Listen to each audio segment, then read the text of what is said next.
Aquí reposan los restos de un buen amigo, un alto militar norteamericano cuya identidad no debo revelar, al menos por el momento.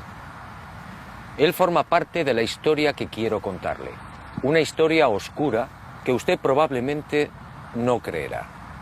Pero ese es mi deber, sembrar la duda. Sígame y descubra una historia que jamás fue contada.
Siempre estuvo ahí.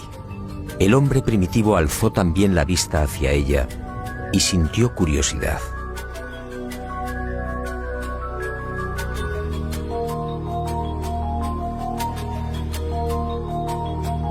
Después llegó el miedo y la luna fue adorada.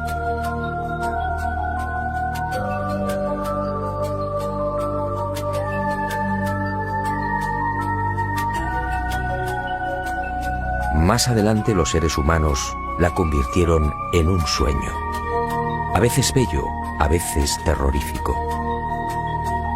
Y el satélite natural de la Tierra se convirtió en emblema de lo utópico, de lo inalcanzable.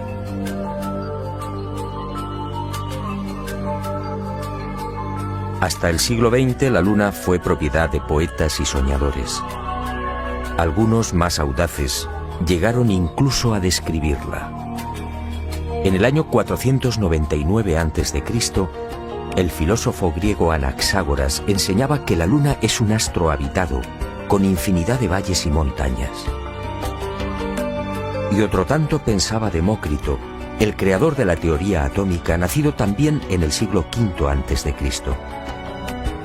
Pitágoras creía igualmente en una luna viva y habitada. Y su discípulo Filolao iría más allá, asegurando que nuestro satélite natural se hallaba habitado por seres 15 veces más grandes que los humanos. Y acertó al afirmar que el día lunar equivale a 15 días terrestres. Después llegaron los libros. Plutarco, en el siglo I de nuestra era, describe la Luna como una segunda Tierra. Y con los libros, los viajes. Fue hacia el año 160 después de Cristo cuando el griego Luciano de Samosata escribe el primer viaje a la Luna. En su obra Historia verdadera, una tromba de agua arrastra un barco hasta la superficie lunar. Ariosto, en el Orlando Furioso, asegura que la Luna es un gran valle en el que se encuentra todo lo que hemos perdido en la Tierra: riquezas, coronas, honor y esperanza. En 1638 aparece en Inglaterra El hombre en la Luna, otro libro que causa sensación. Su autor, el obispo Francis Godwin, envía a la Luna al aventurero español Domingo González con la ayuda de una pareja de gansos amaestrados. Fue con Galileo en el siglo XVII, cuando las viejas ideas de los griegos sobre la Luna empiezan a tomar consistencia. Galileo inventa el telescopio y queda asombrado al contemplar los cráteres y las grandes superficies oscuras que son identificadas con mares. En 1647, John Hevelius traza el primer mapa lunar y lo publica en su libro Selenografía, afirmando que la Luna estaba repleta de ciudades. Entusiasmado con estos descubrimientos, Cyrano de Bergerac publica en 1648 su célebre Viaje a la Luna, un libro asombroso en el que por primera vez se habla de cohetes. Cyrano describe 2 astronaves, una impulsada por la evaporización del rocío, la otra por un cohete de 3 fases. Sería este trabajo justamente el que serviría de inspiración a Julio Verne y a los padres de la astronáutica moderna. En 1671, Querubín de Orleans publica un segundo mapa lunar. El interés del público es tal que en 1865 se publican 6 libros sobre temas espaciales. El más conocido fue sin duda De la Tierra a la Luna, del genial Verne. Y en 1903, el ruso Tsiolkovsky proporciona las pautas que servirían de modelo a la cohetería del siglo XX.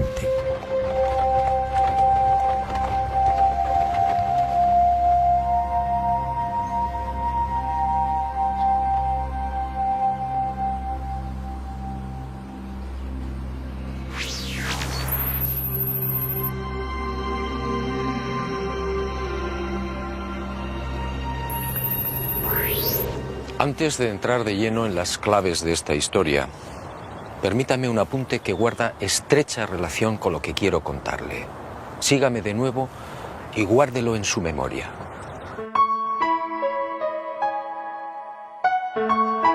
Además de esas viejas y románticas ideas sobre la Luna y de la literatura más o menos fantástica sobre los viajes a nuestro enigmático satélite natural, la historia de la humanidad aparece igualmente repleta de otros no menos misteriosos fenómenos registrados en la superficie lunar. En el verano de 1178, al poco de ponerse el sol, un grupo de monjes de la Catedral de Canterbury observó en el filo de la Luna un formidable resplandor acompañado de gigantescas llamaradas. En 1789, el astrónomo Schroeder contempló atónito una enorme zona iluminada en la llamada región de los Alpes lunares. A lo largo de ese año, otros observadores dieron fe de la presencia en la superficie de la Luna de increíbles y desconcertantes luces que se movían entre mares y cráteres. En 1820, el también astrónomo François Arago publicó en los Anales de Química y Física el relato de otra asombrosa observación. Durante un eclipse, toda una formación de luces evolucionó sobre la Luna, manteniendo el orden de vuelo durante los virajes. En 1843, el mencionado astrónomo alemán Johann Schroeder asistió a otro fenómeno para el que tampoco se ha encontrado explicación. Al observar el cráter Linné en el Mar de la Tranquilidad, el científico comprobó algo desconcertante. El citado cráter de unos 7 kilómetros de diámetro cambiaba regularmente de forma. Poco después, para asombro de la comunidad científica, el cráter en cuestión desapareció por completo.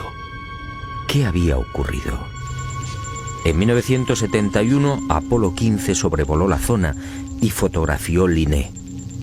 El desconcierto de los astrónomos fue total. El cráter Linné solo tenía 2.700 metros de diámetro y estaba allí. En 1877, el astrónomo inglés Klein fue testigo de otras intensas y rápidas luces que se dirigieron al centro del cráter Platón. Una vez en la caldera, las luces se reunieron formando un triángulo. En 1950, el Dr. Wilkins era testigo de otro suceso aparentemente imposible. En el centro del cráter Aristarchus se encendió de pronto una gran luz, iluminando una amplia región lunar. Grandes llamaradas en la superficie de la Luna, luces en formación.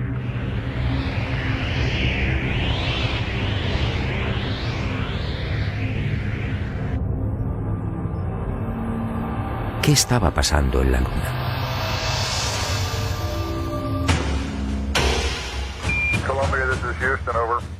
Y en julio de 1969, al fin, el ser humano cumplió su viejo y añorado sueño. El Apolo 11 se posaba en el Mar de la Tranquilidad.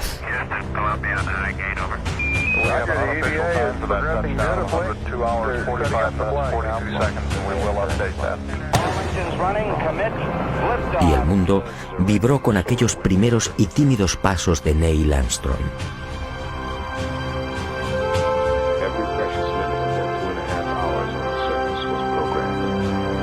Pero el mundo, una vez más, fue engañado.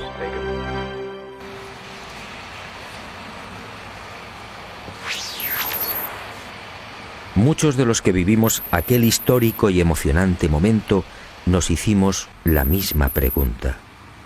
¿Por qué ese obsesivo interés por conquistar la Luna? Fue el alto militar norteamericano al que me he referido y al que desde ahora llamaré Mirlo Rojo, quien años más tarde respondería con una información que me dejó perplejo. Una información secreta que muy pocos conocen. Las nuevas generaciones no saben o no recuerdan. A la Luna se fue a investigar, sí, y se ha dicho también que fue una cuestión de prestigio. Una especie de apuesta entre soviéticos y norteamericanos.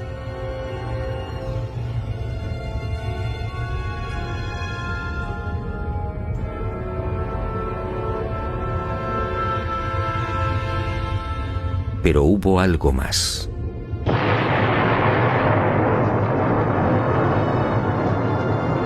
En los años 50, tras la amarga experiencia de la Segunda Guerra Mundial, soviéticos y aliados se embarcaron en una loca carrera de armamento. Aquel periodo fue conocido como Guerra Fría. Una peligrosa etapa en la que llegaron a fabricarse 15.000 bombas nucleares y 9.000 misiles intercontinentales.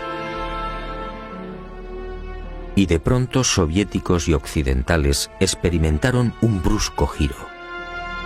De la noche a la mañana, sin aparente justificación, la URSS sorprendió al mundo, situando en órbita el primer satélite artificial, el Sputnik. Era el 4 de octubre de 1957. Y armas nucleares y misiles intercontinentales quedaron en segundo plano. ¿Por qué? Y la opinión pública, atónita, asistió a otra sucesión de acontecimientos no menos desconcertante. Estados Unidos se enganchó también a la incipiente carrera espacial, manteniendo en la sombra su obsesión armamentística. Pero los soviéticos mantuvieron la delantera. Mientras los norteamericanos fallaban una y otra vez en los lanzamientos, el 12 de septiembre de 1959, el Lunik 2 ruso conseguía el primer impacto en la Luna. Poco después, el Lunik 3 enviaba las primeras imágenes de la cara oculta. Y el mundo siguió preguntándose, ¿qué ocurría? ¿Por qué este obsesivo interés por conquistar el espacio y sobre todo la Luna? Pero soviéticos y norteamericanos siguieron guardando silencio sobre sus auténticos intereses. Los humillados norteamericanos recibirían el golpe de gracia el 12 de abril de 1961. Ese día el cosmonauta Yuri Gagarin se convirtió en el primer ser humano que orbitaba la Tierra. Y el mundo, en especial la nación norteamericana, fue sorprendido de nuevo. 44 días después de la hazaña de Gagarin, el presidente Kennedy compareció ante el Congreso, comprometiéndose a lavar el honor del país. En aquella oportunidad, un Kennedy firme y sereno asombró al mundo.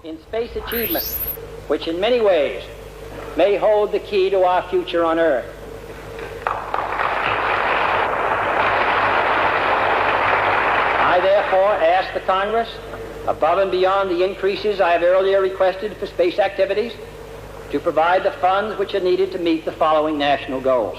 First, I believe that this nation should commit itself to achieving the goal, before this decade is out, of landing a man on the moon and returning him safely to the Earth. ¿A qué se debían estas extrañas prisas? ¿Qué estaba ocurriendo? Aparentemente las palabras de Kennedy obedecían a la necesidad de recuperar el prestigio y la hegemonía militar. Y era cierto en parte. La verdad era otra. La verdad llegaría años más tarde y de la mano de Mirlo Rojo. Él confió en mí y me hizo partícipe de su gran secreto. Un secreto tan espectacular como diabólico.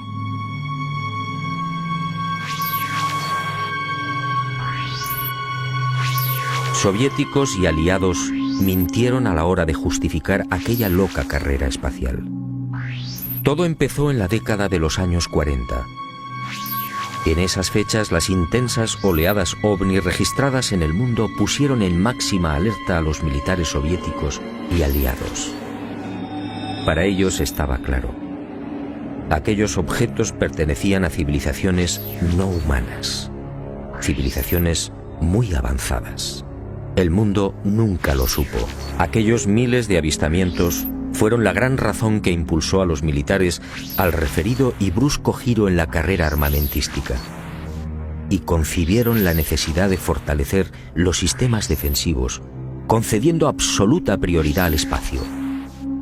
Los militares no eran ajenos a los extraños fenómenos luminosos que se registraban en la Luna y que venían reportando los astrónomos. Y desde los años 50, tanto Estados Unidos como la antigua URSS redactaron planes concretos para pisar el satélite natural y establecer bases que, según ellos, pudieran controlar y contrarrestar la presencia de estas astronaves no humanas. Horizon fue uno de estos proyectos diseñado en secreto por el Pentágono. Ni siquiera Kennedy tuvo conocimiento del gran plan. Sencillamente fue engañado. Y consideró de buena fe que los Estados Unidos deberían ser los primeros en ese supuesto desafío técnico y científico. Según Mirlo Rojo, la campaña de intoxicación desplegada por las diferentes agencias gubernamentales norteamericanas y los servicios de inteligencia hizo el resto. Kennedy y la opinión pública mordieron el anzuelo. En la noche del 24 al 25 de julio de 1955 se produjo un nuevo incidente ovni que aceleraría los planes de los militares. Esa noche los observatorios astronómicos de Leningrado y Monte Palomar descubrieron un gigantesco cilindro a 500 kilómetros de la Tierra, orbitando a 30.000 kilómetros por hora. El objeto tenía más de 10 kilómetros de longitud. Días después, soviéticos, norteamericanos, franceses e ingleses se reunían en secreto en Ginebra, confirmando sus temores. Aquella formidable máquina, obviamente, no era humana. Pero ocurrió algo imprevisto. Los soviéticos no aceptaron los consejos y directrices de los militares aliados para establecer un proyecto conjunto en el control del espacio. Y el 4 de octubre de 1957, ante la sorpresa del mundo y la irritación de los aliados, tomaron la delantera con el ya referido lanzamiento del Sputnik.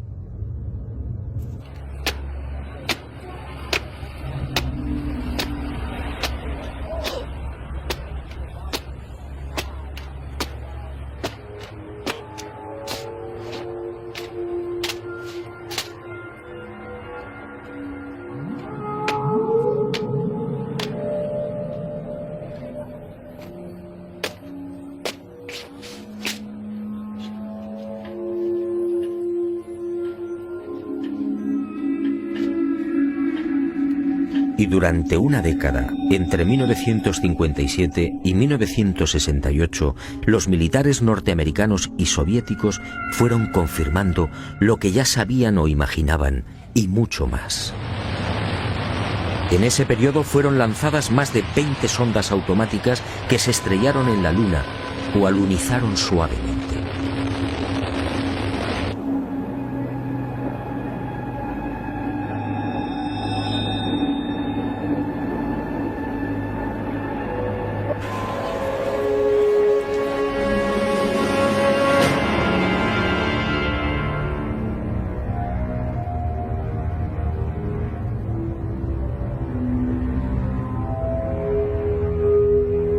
En total, sin contar las imágenes obtenidas por la URSS, la NASA recibió 230.000 fotografías del satélite natural.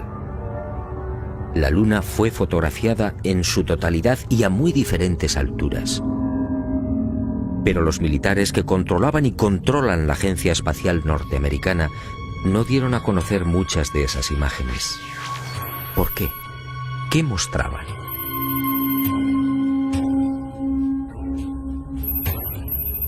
Cuando Mirlo Rojo me entregó algunas de estas fotografías quedé desconcertado.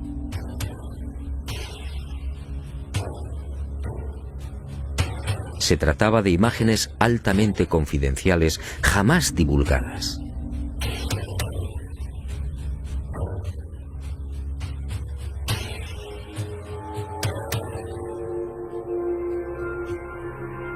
En una de ellas, tomada por la sonda Orbiter 2 en noviembre de 1966, se aprecian dos muros o carreteras paralelos de 27 kilómetros de longitud. Cada una de estas construcciones totalmente artificiales tiene una anchura aproximada de 450 metros. En el muro o carretera de la derecha se aprecia incluso un curioso detalle. La construcción ha sido alterada rompiendo la impecable línea recta con una curva de 1000 metros. En otra de las fotografías, los militares norteamericanos descubrieron lo que llamaron la Gran Presa, una no menos enigmática construcción de 5 kilómetros de longitud al norte del Mare Imbrium. El 19 de noviembre de 1966, la misma Orbiter 2 captaba a 48 kilómetros de altura y sobre el Mar de la Tranquilidad otra extraña formación. En esta ocasión se trataba de enormes pilares o monolitos perfectamente alineados de 3 en fondo. En total, 30 obeliscos de idéntica altura. Aquello obviamente no podía ser una formación natural. En total, según mi confidente, NASA terminó censurando 900 fotografías. Todas ellas pasaron directamente a los archivos del Pentágono. En ellas se distinguen grandes plataformas, posibles ruinas de edificios o ciudades, carreteras y gigantescas cúpulas. Las sospechas de los militares en efecto se cumplieron y prosiguieron con el plan previsto.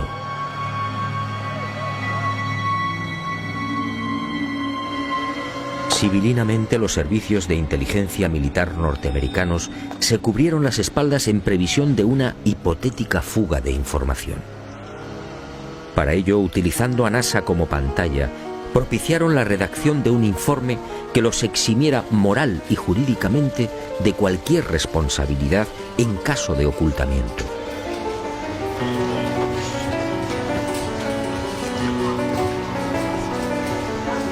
Este documento, conocido como Informe Brookings, redactado por prestigiosos científicos, sociólogos, políticos y economistas, fue presentado a la Cámara de Representantes e impreso en abril de 1961, curiosamente un mes antes del célebre discurso de Kennedy en el Congreso. Es decir, cuando NASA, la gran tapadera de los militares, estaba a punto de recibir luz verde y los necesarios dineros para el proyecto Apolo. En este informe, además de reconocer que la vida extraterrestre es una posibilidad real, se aconseja a NASA que no difunda los posibles hallazgos que pueda encontrar en la carrera espacial. En la página 215, en la sección titulada Implicaciones de un descubrimiento de vida extraterrestre, el documento señala que la exploración del espacio podría desembocar en el hallazgo de artefactos no humanos. En ese supuesto, continúa el informe Brookings, nuestra civilización se vería amenazada por un irremediable proceso de desintegración, tal y como ha sucedido en la Tierra en otras épocas y con otros pueblos. Este documento, efectivamente, no deja en buen lugar a la supuesta democracia norteamericana.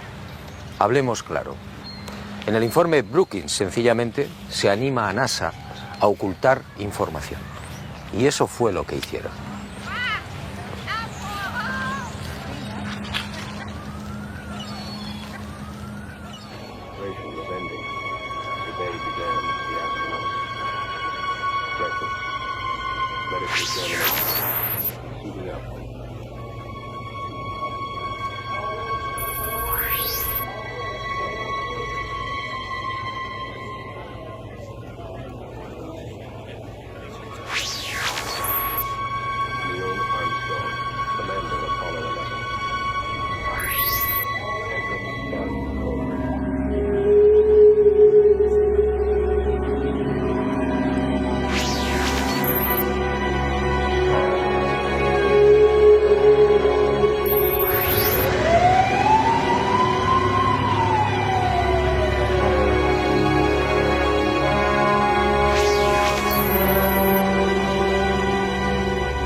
En el viaje de ida hacia la Luna, el Apolo 11 vivió una primera experiencia que también fue silenciada.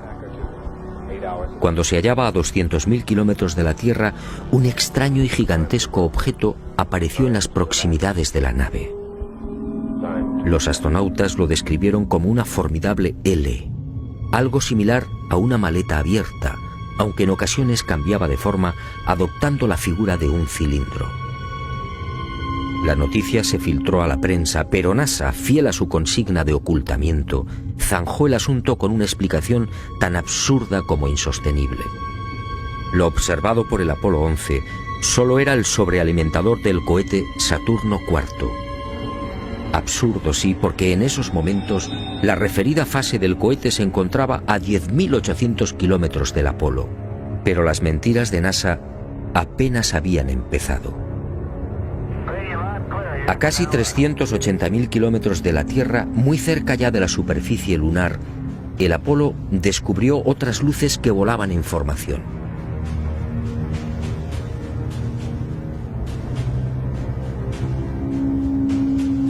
Según Mirlo Rojo, aquellas luces parecían esperar al Apolo 11.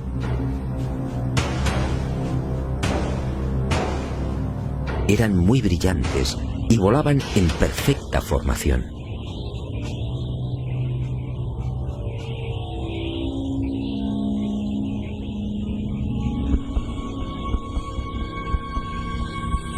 Poco después se alejaron a gran velocidad, desapareciendo hacia la superficie de la Luna.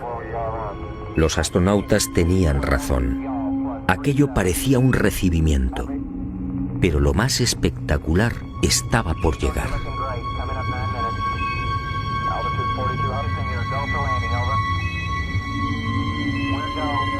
Armstrong y Aldrin descendieron finalmente. Su compañero Collins permaneció en órbita lunar a 110 kilómetros de altura.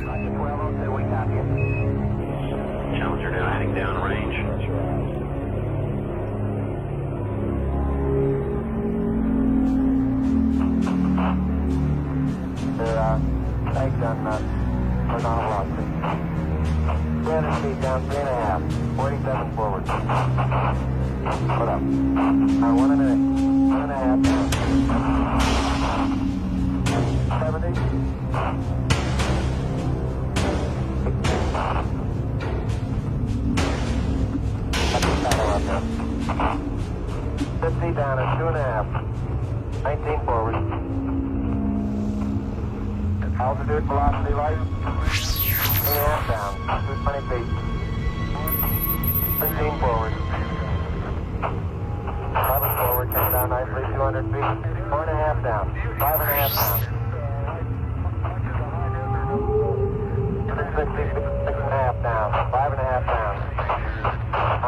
forward. Yes. 20 feet. 100 feet, 3.5 down, 9 forward. 5%. 75. 75 feet. That's looking good, down a half. 6 forward. Challenger now heading downrange.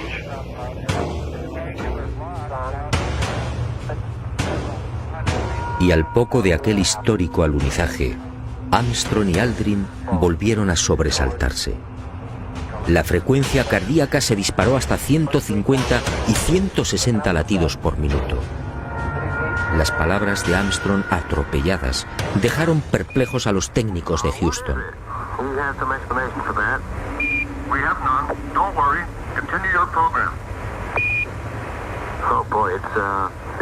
It's really something super fantastic here.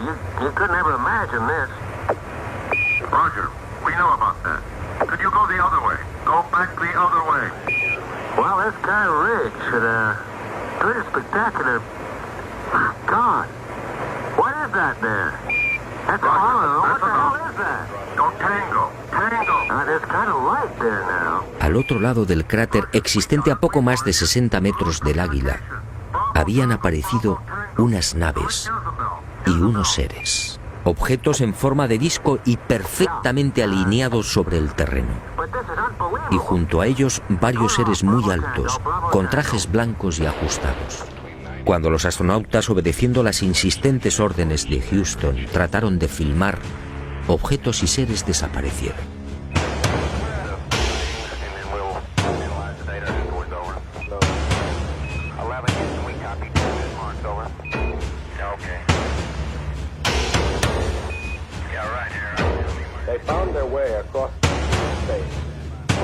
Y llegó el momento culminante, el verdadero objetivo de Apolo 11, la secreta razón que impulsó a los militares a conquistar la Luna.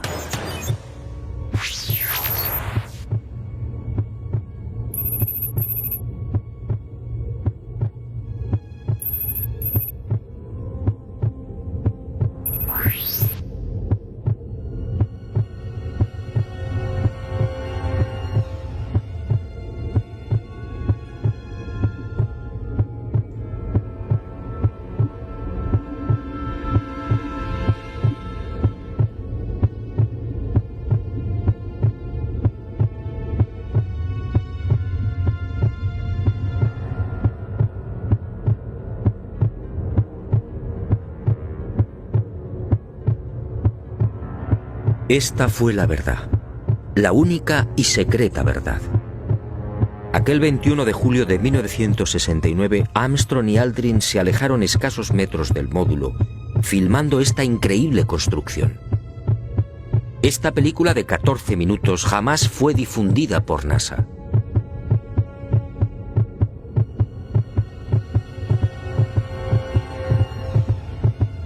Mirlo Rojo fue uno de los pocos norteamericanos que tuvo acceso a ella. A escasos metros, sí, del Águila. Y no fue casualidad. Todo estaba minuciosamente programado.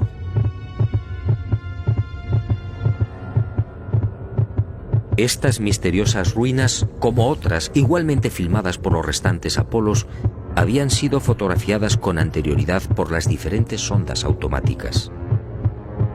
Una de ellas, la Surveyor 5, lanzada el 8 de septiembre de 1967, fue decisiva. Alunizó en el Mar de la Tranquilidad, muy cerca de esta construcción, enviando 19.000 fotografías.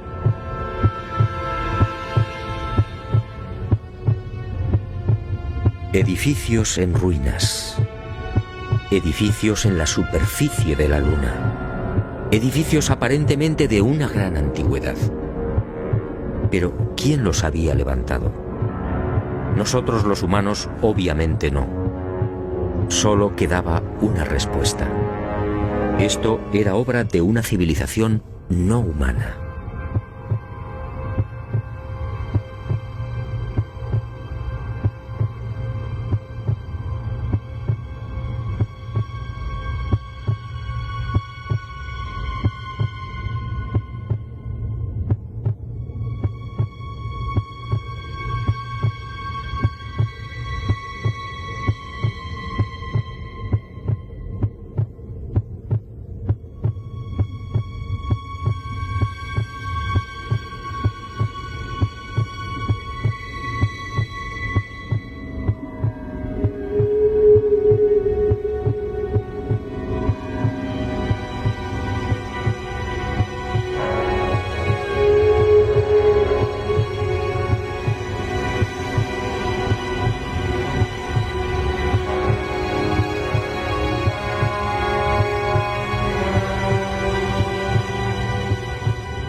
Los militares habían satisfecho la primera parte de su diabólico plan.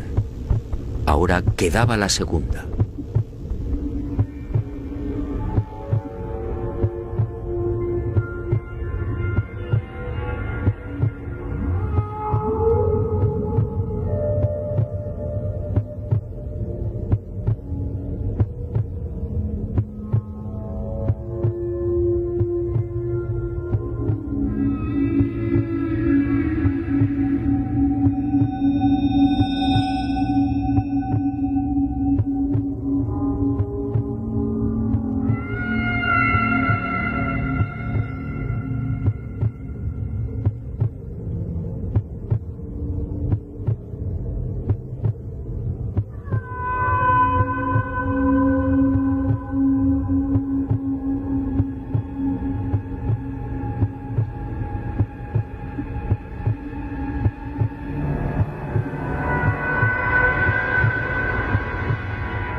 Según mi confidente, los astronautas procedieron a lo programado.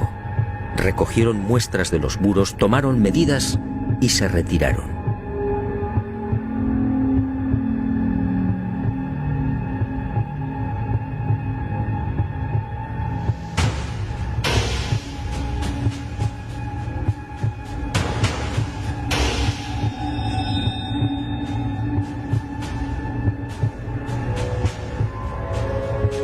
La insólita construcción, muy parecida a un hangar, medía 60 metros de longitud con una altura máxima en los muros de 9 metros.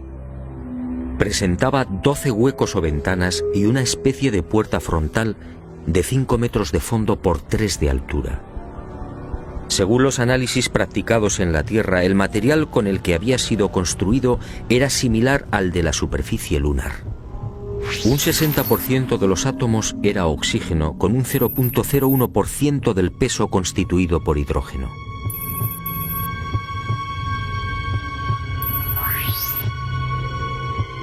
Las paredes se hallaban muy erosionadas. Esta circunstancia, dado que en la Luna no existe prácticamente atmósfera, hizo pensar a los militares que el edificio en cuestión podía tener varios miles de años.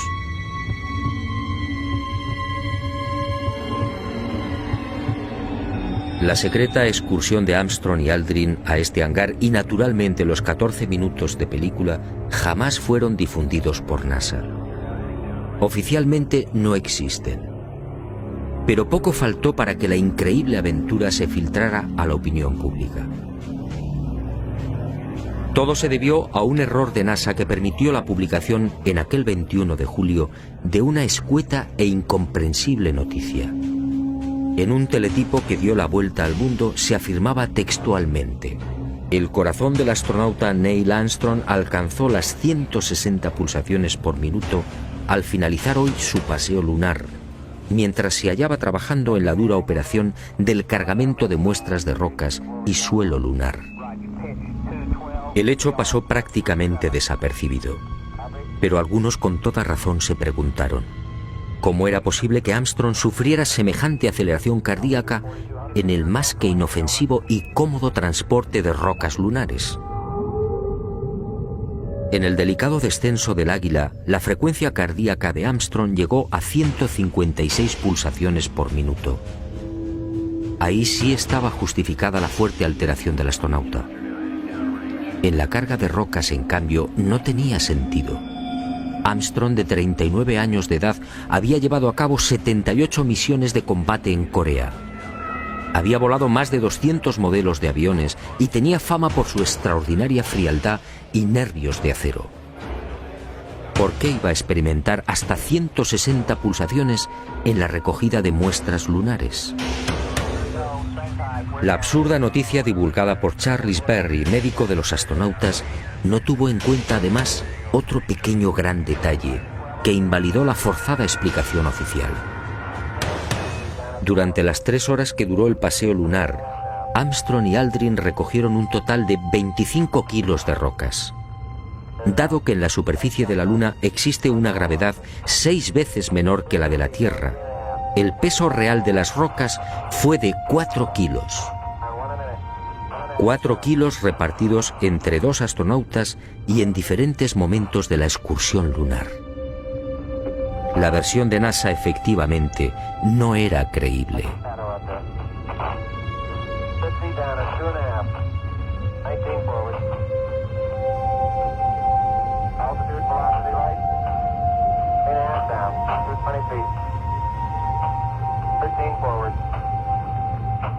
Una vez más, mintieron. No fue el insignificante peso de las rocas lo que precipitó el corazón de Armstrong. Fue la visión de aquel edificio. A pesar de su excelente preparación física y mental, el astronauta, consciente de la trascendencia de lo que tenía delante, no pudo evitar la lógica e intensa emoción. Y otro tanto sucedió con Aldrin. Pero la frecuencia cardíaca de este último no fue registrada porque los circuitos electrónicos del traje espacial no se hallaban conectados a la consola que recibía la información biomédica.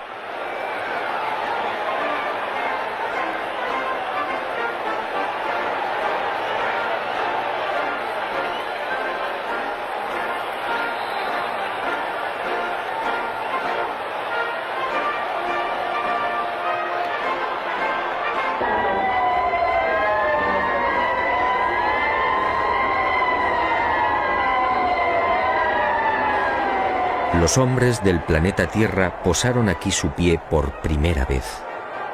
Julio de 1969. Hemos venido en son de paz, en nombre de toda la humanidad. Así reza el texto de la placa dejada por Apolo 11 en una de las patas del Águila, el módulo lunar que supuestamente todavía sigue en la Luna. ¿En son de paz? Nueva mentira de NASA y de sus propietarios, los militares norteamericanos.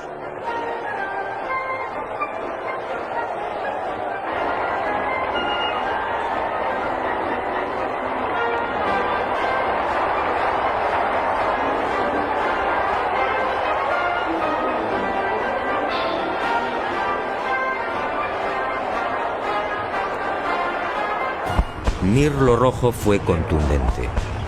Hasta diciembre de 1972, fecha en la que se interrumpe el proyecto Apolo, otras 5 naves volaron a la Luna.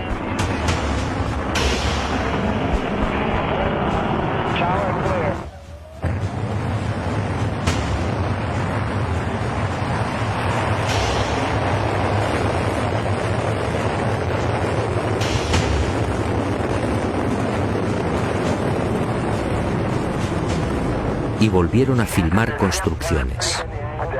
Después, esas edificaciones fueron bombardeadas y destruidas. Y existe la fundada sospecha de que Estados Unidos utilizó armas tácticas nucleares contaminando la Luna.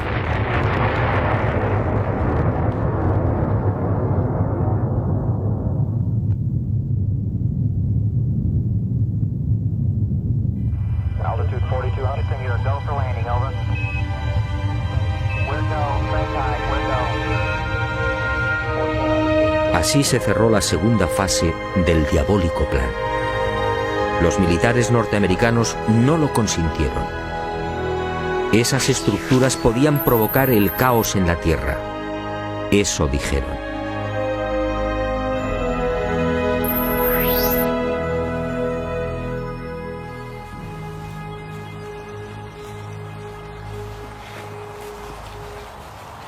Sí, amigo. En los restantes Apolo sucedieron muchas cosas, cosas extrañas y secretas.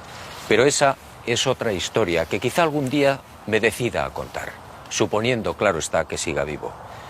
Por cierto, desde aquel diciembre del 72 han transcurrido más de 30 años. ¿Estamos pensando lo mismo? ¿Por qué nunca se volvió a la Luna?